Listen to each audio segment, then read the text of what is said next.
Okay, welcome everyone to this evening's public hearing. As many of you know, this is a procedure under the Local Government Act, and so there's some formalities before we get to your questions. So I now call to order a public hearing convened under the Local Government Act. The business item of this hearing is rezoning application 3360-2022-05 at 64 in regards to 6401 Apple Orchard Road.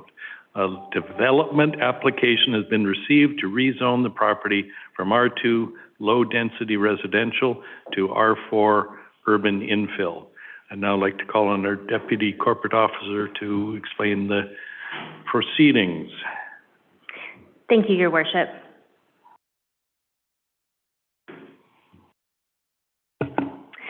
All persons who believe that their interest in property is affected by the proposed bylaw may be heard or may present written submissions respecting matters contained in the bylaw that is the subject of this hearing.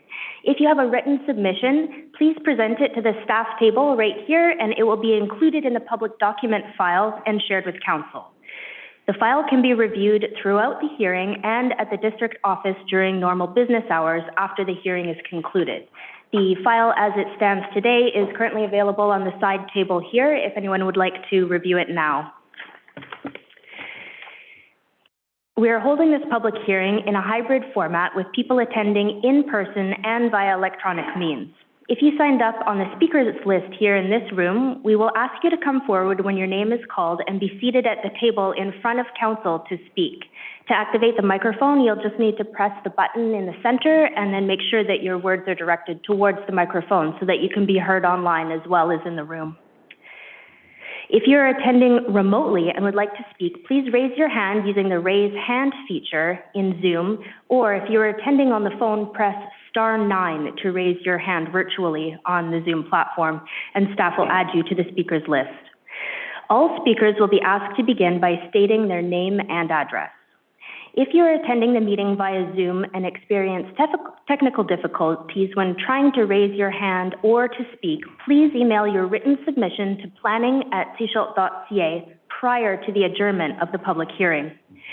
In the interest of comfort for those in attendance, the Mayor will restrict the initial comments to 5 minutes.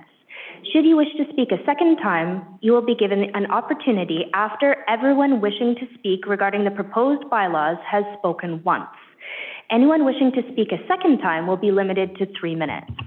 The same applies to anyone wishing to speak a third time or any additional times after that. Everyone will have 3 minutes for subsequent speaking opportunities. This public hearing is a statutory process convened for the purpose of hearing from the public on the proposed bylaw. None of you will be discouraged or prevented from making your views known. However, it is important that all who speak at this meeting restrict their remarks to the matters contained within the bylaw. If you go off topic, the chair will ask you to return to the appropriate subject matter or stop your presentation. Members of council may ask questions to clarify points that may have not been clear to them. Council will not enter into a debate with anyone. The purpose of this hearing is for council to listen to submissions brought forward. After this public hearing is adjourned, council may, without further notice or hearing, give whatever effect to the proposed bylaw it deems appropriate.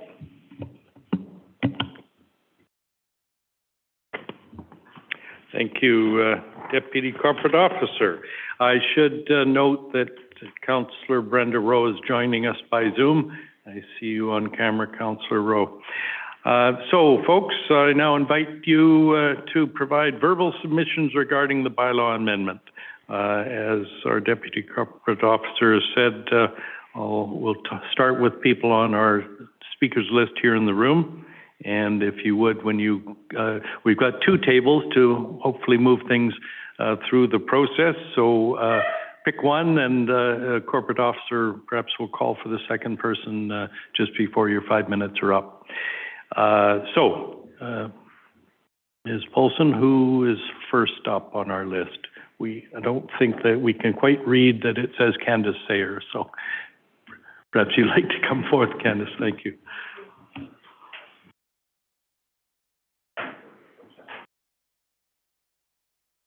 Oops, and have a seat, and if you push the button for the microphone, thanks, and of course your name and address.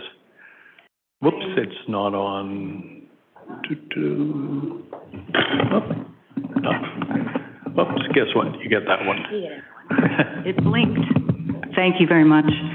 First of all, good evening. My name is Candace Sayer. I live at 6177 Oracle Road in West Sechelt, and I am the president of the West Sechelt Community Association. Many thanks to Council for having this public hearing at this point in this development proposal. Public hearings boost constituent confidence that their government is listening to them, and also gives government a boost in constituent esteem and trust. So it's really a win-win, especially at the beginning of a development process. And that's what I'm going to be talking about. Because ticking the boxes on under the Government Act is not really a win-win for West Sechelt, and it doesn't really help with transparency or consultation. And it doesn't really boost constituent confidence either. Now, why? Why would that be? Where a community is as diverse and large and spread out as West Sechelt is, residents in one area don't really know where Apple Orchard Road is. They don't go by there, they don't drive by there, they have no occasion to ever really realize that it's part of their neighborhood. They're not really engaged by a newspaper article, nor would they be encouraged to go into the district's office and look at the planning notebook because they really don't know what they're talking about. And so, although it provides, the Government Act provides that you send out a letter, 100 meters is just not enough to inform West Sechelt of really what's going on with a new bylaw and a new zoning effect, as well as infill density, which is also new. But information about this development, although you may not live in the area, is important to everybody in West Sechelt because, again, this is new, this is different, and it will reverberate through the entire neighborhood. Now, everybody knows what a duplex is, and that's not what I'm talking about. I'm talking about the higher density on a lot that's around 700 square meters, which is not really very big when you consider the amount of development planned for this particular lot. And there are lots of infill lots and tracts in West Sechelt. So that's why people are very concerned. They're not sure, well, how is this going to work? And as you all know, as we all know, although we may not want to admit it, change can be hard. A lot of people don't like change, although change can be good, and change is inevitable. So we need to know what's happening when there's going to be a change. People are very curious, and people want to see. It makes sense to have a picture, not just words in a development proposal that they're not real sure of. Accessory suite, what's that mean? Now, what do we do? How do we create transparency? How do we create a real consultation with a varied neighborhood? Well, that's kind of easy. Just use the association. The association for years has been disseminating information throughout West Sechelt. If it got a referral early on in the process, even though that referral may be amended later or things added to it, we can disseminate that information to our members who talk to non-members. And everybody talks about development in West Sechelt because that's where it's happening. They talk about it in informal meetings, over coffee, in people's driveways. It doesn't matter, but they are talking about what's going on in their neighborhood because they're interested. So if we can get the information out to the people who need to know, if we have a picture and say, hey, this is how this is going to work, This would be very helpful to create confidence, understanding. You know, it's like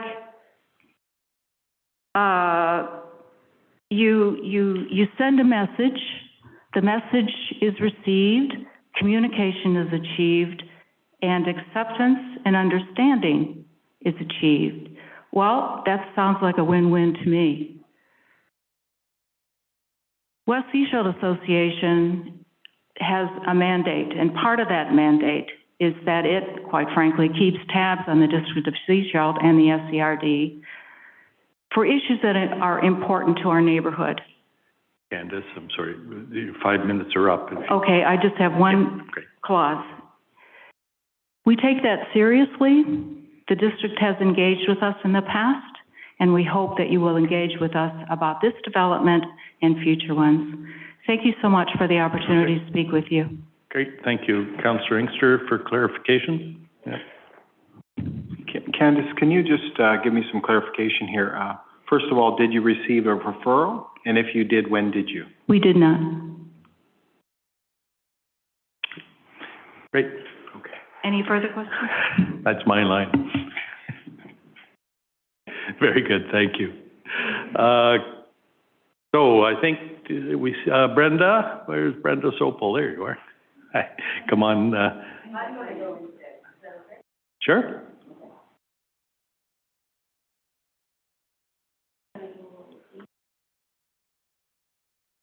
Just have a seat and give us, Diane, right? Yeah. Yeah, okay. If you push, that's great. Great, thank you. I understand you've got some prepared remarks that will take a little more than 5 minutes. Correct, so, 8 minutes timed. Shall I set a timer? I think, yeah, we'll let you go through the whole thing and in one go. All right, thank you. Your Worship and Councillors, my name is Diane LeBlanc, and I am an owner at 6407 Apple Orchard, and the direct neighbor bordering on the west to the property in question. Our property will be one of those impacted from the outcome of this hearing. In our case, the decision to speak out against the rezoning applicant, Highland Advantage Builders, a team member of Westcor, our developer, was a difficult one. We have been subject to abandonment and stalling tactics. Regardless, we are firm believers in using our voice and are here to speak out against this rezoning. We support a mix of housing.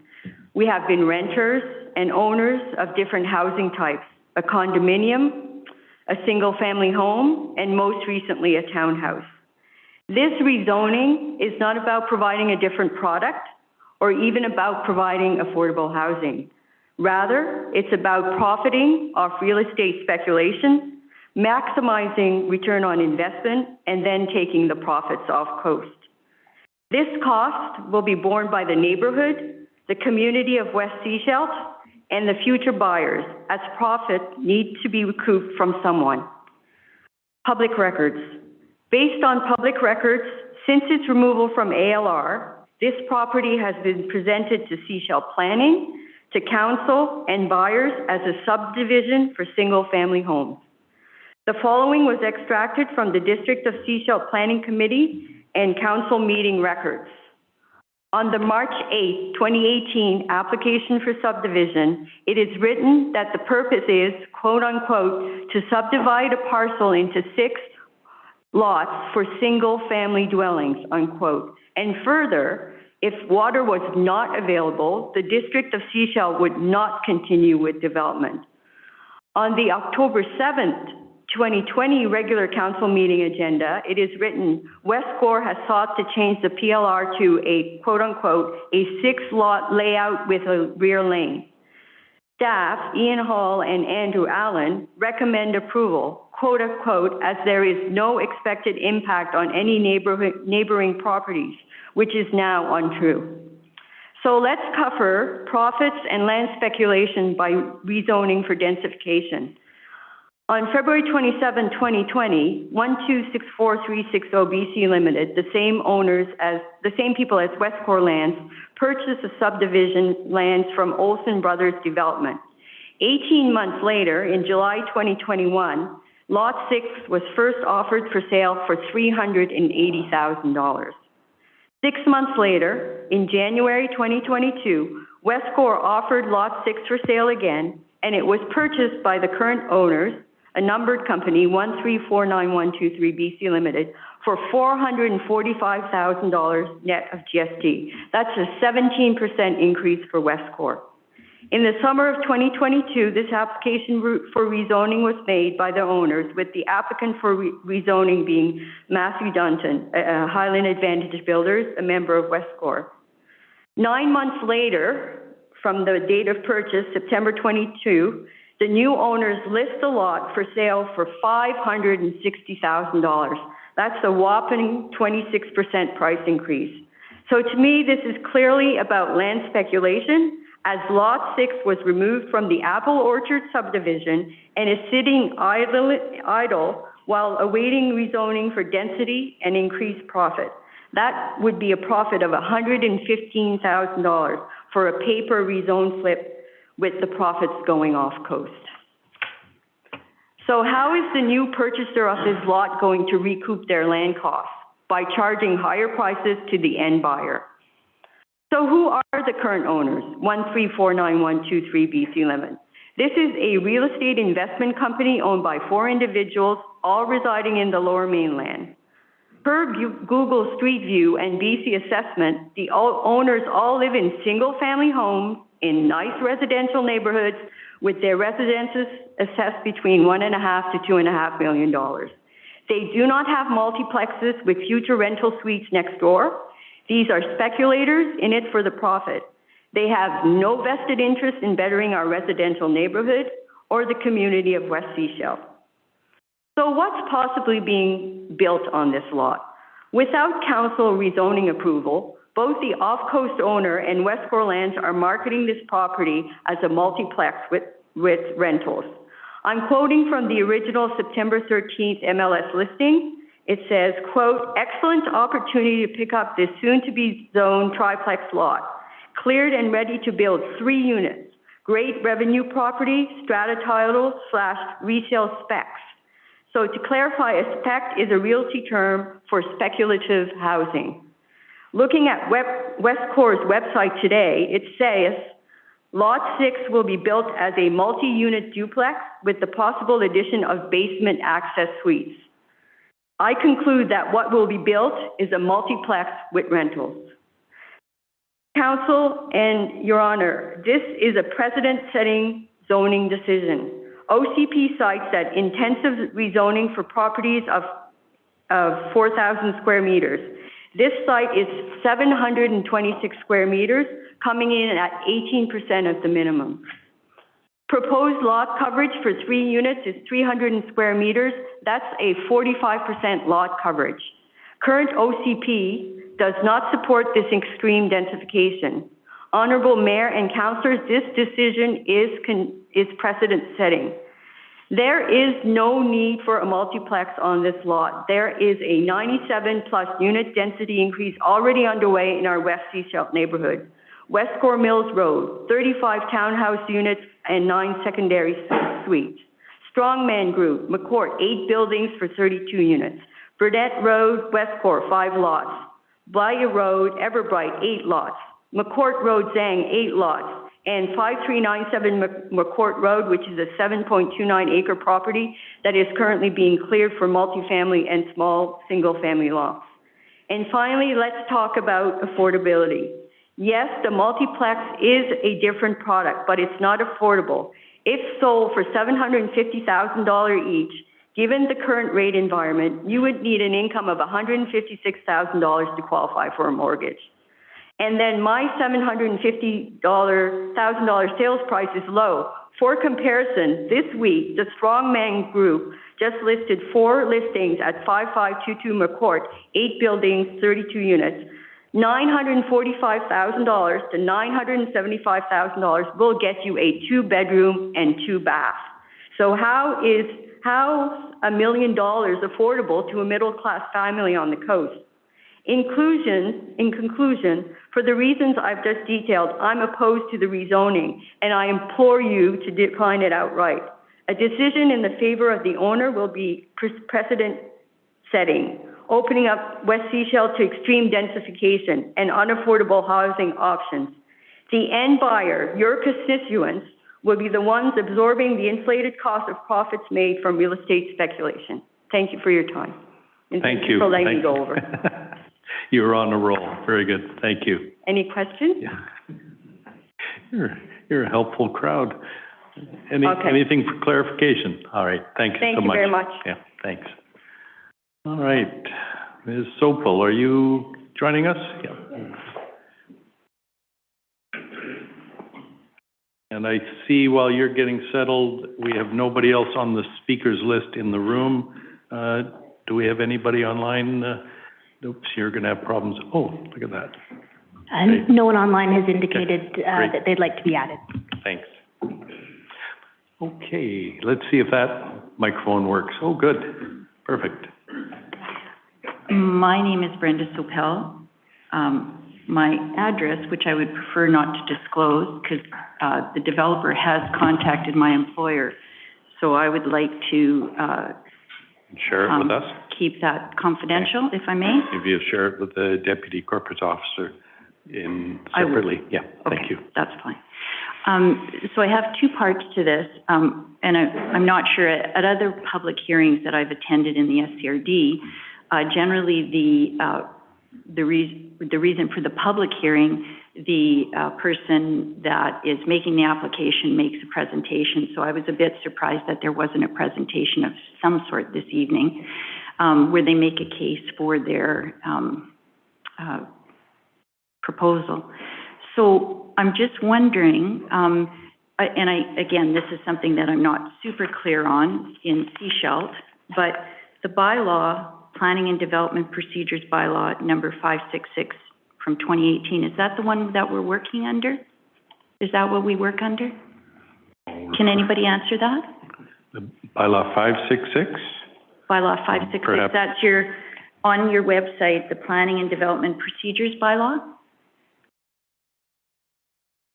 I'm not sure. Yes. Yeah, Yep. okay. Okay, we're getting So I have a question about that. So was the public information meeting waived? Ms. Sopel, you're here to make statements, so you're welcome to raise questions, but the process doesn't provide for a Q&A as such. Okay, but procedures So you can important. raise the questions and we will consider them. Okay. Staff will take them into the report. Okay, so procedures important, I've been told. And so I'm asking if the public information meeting was waived, because according to that bylaw, it's supposed to be waived. It's supposed to be, we're supposed to have a public information meeting unless it's waived in writing. So I don't know if I missed a public information meeting on this. I don't think so. I was just at that first council meeting. So that's one of my questions. Mm-hmm. Thank you. And if maybe somebody can deal with that. So I'm a Coast resident since 1992, vacationing here since the early 70s. Family has been here since long before that. I sent a letter to council earlier this week with other observations, but these are some additional questions and points. How did we get here? This property has been single family for 13 plus years. Prior to that sacred ALR, the neighborhood has been well established. West Sechelt Apple Orchard Emerson community is not in transition. It seems ironic that single-family subdivisions and properties that have been like this for 13 years will be jammed through a public process in less than 3 months. Of note, there was no information meeting. Planners submitted a proposal in December to have this approved immediately by waiving the public hearing. Thank God council voted to have a public hearing, and very much appreciated. In my view, when a process moves too fast and without enough information and due diligence, you can make mistakes. And mistakes have many unintended consequences for our community. We have no idea what this beast of a building will look like next door to 1,500 square foot homes. If the lot is larger and the coverage is greater, it's anyone's guess what a monster home it will be. Has the developer received and approved a preliminary sketch? I haven't seen anything. Is anybody privy to this? Why are we talking about changing the single-family zoning to R4 infill when it was previously approved as a single family? Why are we wasting time on this? There's more important issues to deal with. How many times has the District of Sechelt previously approved a single-family subdivision and then changed a last lot to a different zoning density? Has that happened? Why do we have zoning if we're not going to respect it? And more importantly, we can't rely on it as a community. Why did the developer register a building scheme only to ignore it? And again, if it can't be relied on, why do we have them? Stability and safety is what we want in our communities. In my view, single-family homes with small lots keep home prices stable. Density will and has increased values because the income produced from them leverages value. How will this home be affordable housing and to whom? With this level of density, it will be an investor, not a homeowner, who has roots in the community. And he will, or they won't be here to accept the consequences of their choices. Ms. Sopel? Yes, Sorry, do you have much more? I do, so Okay. I can come back. Thank you. Thank you. Great. We'll put you on the list I'll make a for note round 2. where I ended. That's great. Thanks very much. Mr. Rushton, I believe. Hey, evening. If you just push the button, if you would. There we go. Perfect. I too might be just a smidge long, like 6 minutes maybe. Ooh. Scott Rushton, 6407 Apple Orchard Road. Your worship and councillors, my name is Scott Rushton. I'm the owner of 6407 Apple Orchard Road and the direct neighbor of 6401, bordering on the west. Our property will be one of those impacted from the outcome of this hearing. In our case, the decision to speak out against the rezoning applicant, Highland Advantage Builders, a team member of Westcor, the development that built our home, was a difficult one. We have been subject to abandonment and stalling tactics by the developer in our efforts to have our long list of builder deficiencies addressed and repaired, almost 6 full months after completion.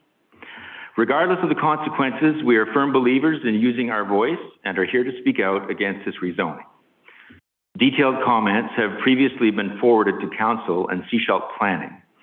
We support a mix of housing. We have been renters and owners of different housing types, condominiums, townhouses, and single-family homes. This rezoning is neither in the interest of nor consistent with the existing neighborhood. The neighbors that have bought into this subdivision have accepted a certain type of house style design as per the original building plan, and having a multiplex is not something that is seen as a positive offering. The makeup of Apple Orchard consists of single-family homes, ALR, the farm, a local working farm, Cascade Green Nature Park, and a residence operated by the Sunshine Coast Association for Community Living, people with disabilities. The neighborhood kids and dogs play in our street. A couple of times a week, children from the West Sechelt Elementary School walk through en route to the local park. We have a herd of deer that make our street their home. The rezoning from R2 to R4 is inconsistent with our street and the surrounding neighborhood. If you Google Map Street View our direct neighborhood and count the properties, you will find 200 plus single-family homes. R4 zoning is meant for urban infill, and our neighborhood on the very edge of Sechelt development is about as far away from the urban center as you can get. This will devalue the adjacent properties to this lot, specifically 6400, 6406, and 6407 Apple Orchard Road, 5641 Emerson Road, 6410 Lloyd Avenue, 5645, 5651, and 5657 Cook Place. The Sunshine Coast has experienced stage 4 drought for 5 of the last 8 years due to dwindling water supply. At today, we are still in stage 1. From the minutes of District of Sechelt Advisory Planning Commission meeting, Thursday, March 8, 2018, in the discussion portion of the document, it was noted that if water was not available, the District of Sechelt would not continue with this development. Do not approve further densification of the site. It goes against 2018 Council by Planning and Development. Over 97 units are currently approved in West Sechelt. Where is the water coming from to service these new homes? None of the upcoming 97 units were approved conditional to water conservation measures such as on-site rainwater harvesting, grey water reuse systems, low flush toilets, water fixtures, or water meters. In the case of our 2022 build by Highland Westcor, the developer did not, at a minimum, install low-flow toilets, nor did they even install gutters on the garages to allow for rainwater collection. We have subsequently had gutters installed at our own expense and are currently sourcing out a 7,000-liter rainwater collection system. The original February 18, 2018 subdivision approval of 6 lots called for single-family dwellings. The developer, Olsen Brothers Development Limited, submitted servicing and infrastructure drawings based on 6 single-family dwellings and not 5 single-family and 1 multiplex. Existing service infrastructure for sanitary sewer, wastewater, storm drainage, water, curbing, sidewalk, and parking were configured for single-family, not multiplex on Lot 6. Westcor's October 7, 2020 request for the development variance permit was for the purpose of reducing the lane corner truncation requirements for the 6-lot subdivision. There is no mention of altering the lot service infrastructure for a multiplex on Lot 6. Let's address the laneway access via Rock Dove Lane. It's a small lane designed for owners to access their garages and for fire and emergency services. The lane has not been designed as an off-street parking lot. It's a busy lane regularly used by neighbors and curious Sechelt drivers. On-street parking in front of 6401 Apple Orchard is limited by the inset curbing required from the stop sign at Emerson Road. Reality is, due to limited transit, most families on the coast have 2 vehicles. Existing garages are full and used for storage, not for cars. So people either park in their driveways or on the street. With a duplex with a rental suite and a laneway house, where are the occupants going to park their 6 vehicles? This past weekend, I personally went door to door and delivered more than 110 public hearing notices to the local neighborhood. Polling my neighbors, 96% were against this rezoning. Most were not even aware of the hearing. 96% of the people I talked to, your constituents, are against this rezoning. The district is looking for opportunities to increase the amount, variety, and financial accessibility of housing in Sechelt. This is an important and worthy goal. That goal, however, needs to be measured carefully in each case so that the needs, comfort, and financial investments of the people already living in our communities are not negatively impacted, or if they are, that the benefits of any given housing application to provide accessible housing exceeds the harm it is likely to cause. Many of the residents of the community affected by this application have clearly outlined the harm this proposed development will cause via their emails and comments made while canvassing. Juxtaposed to this, we have no evidence whatsoever indicating that there will be any benefit to our neighborhood or the larger community of Sechelt. At this point, and with the information we have, the only benefit we can properly assume flows to the developer by way of profits into their pockets and taken back to the Lower Mainland. Thank you. Great. Thanks, Mr. Rushton. Council, any clarifications? No. That's very good. Thanks so much. Okay, I don't see anybody online. Yep. So we can call Ms. Sopel back.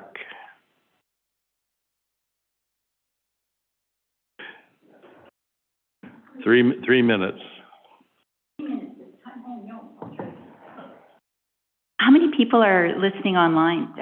Do we have a participation? There's 9 people online. 9, okay, thanks. Let me just pick up where I left off. That's a good, Councillor Toth clarified, that's who are on Zoom. There may be others listening on YouTube. Gotcha. I support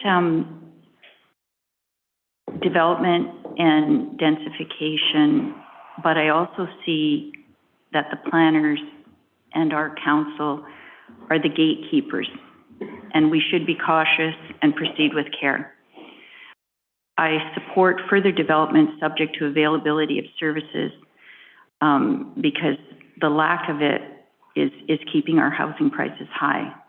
But I welcome it in the appropriate context. It should be part of the initial comprehensive plan for the area, much like what is being proposed on Derby, but all the while keeping in mind impact on neighbors. This development subdivision was represented as single family, and there are still YouTube videos actually showing Lot 6 as a single family home. It would have been nice to have more information from the developer on this as to the size and scale of the home. Perhaps that was withheld because we may be even more opposed to it if we saw it. In the event that, you know, we're talking about affordability, I'd like to see the mathematical calculations showing that this would be affordable housing. I don't know if anybody's got the mathematical proof that, you know, this is affordable and how that would work, and then how would the district make sure that that remains affordable to those people? Would you restrict the rents? Would you put covenants on title? Just, you know, there's so many things that I have so many questions.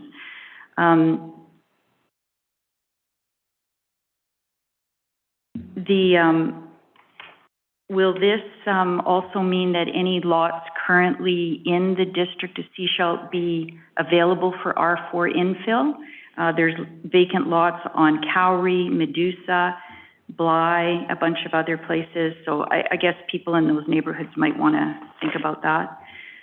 There is a lot to consider. We have a new council. It's easy to make mistakes and get emotional about it, but the numbers and the facts don't lie. And I haven't seen much factual data to support this proposal other than a financial windfall to the developer. The other thing too is if this gets approved as a threeplex, what is the next part of approval? Say they do want to put basement suites in or other things, that would be kind of nice to know. But I'm hoping that everyone will do the right thing and keep this as a single family lot and maintain the character and spirit of the neighborhood. And that's my hope, and I'll keep the faith. Thank you. Thank you very much. Okay. Any questions, council? Sorry, I didn't ask. All right.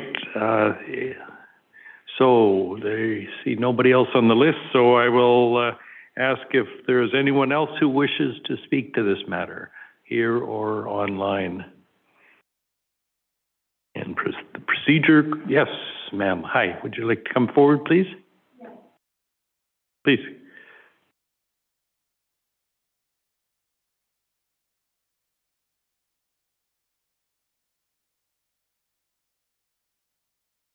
There. Hi there. Yes, thank you.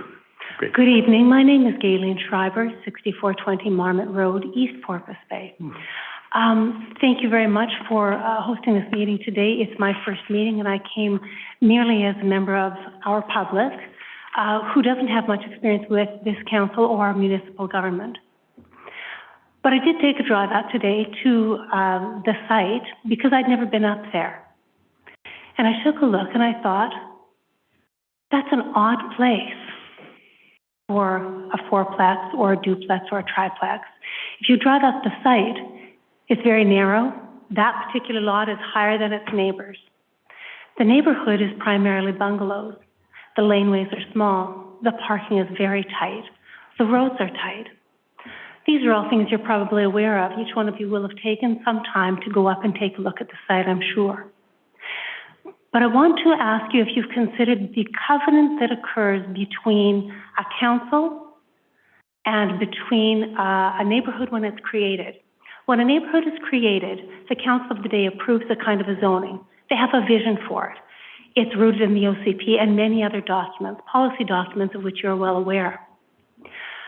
But it's a covenant that says this is our vision as the government for this area. And I think that that covenant means that the individuals who are purchasing into there and creating those homes and creating that neighborhood believe you when you say, this will be a particular kind of neighborhood here or there. I've heard an awful lot today about really big issues, 30,000-foot issues, like water, like densification, like affordable housing, many social problems that you're wrestling with. But I haven't heard very much about this particular site from the general public, and so I hope you don't mind that I wanted to step forward and say, this isn't my neighborhood, but it could be my neighborhood. Could be everybody's neighborhood that in 10 years' time will be dealing with parking issues and visibility issues on roads particularly, laneway parking issues, a kind of a deterioration that erodes the social fabric that makes this place, in this province, in this country, a most extraordinary place. Thank you. Great. Thanks, Ms. Schreiber. Thank you. Okay. Sorry, I assume Councillor Rowe would have been pestering if I had missed anything. Thanks. Okay, again, I guess I have to repeat that. If anybody would like to speak to this matter for the first time, if you'd raise your hand or signify online. Hearing and seeing no one, I'll ask a second time, is there anyone else who wishes to speak to this matter? And for the final time, I'll ask once more, is there anyone else who wishes to speak to this matter? Hearing and seeing no one else, I adjourn this public hearing and remind everyone that no further information is to come forward to council regarding this proposed bylaw. I emphasize that, please. It's awkward in a small town, but it's really important. We've got a lot of emails. We will be considering all of those in the correspondence. But when you meet us in the mall or the shopping center, we'll talk about the Canucks or something equally depressing. Okay, on that note, the meeting stands adjourned. I thank everyone for coming out and for your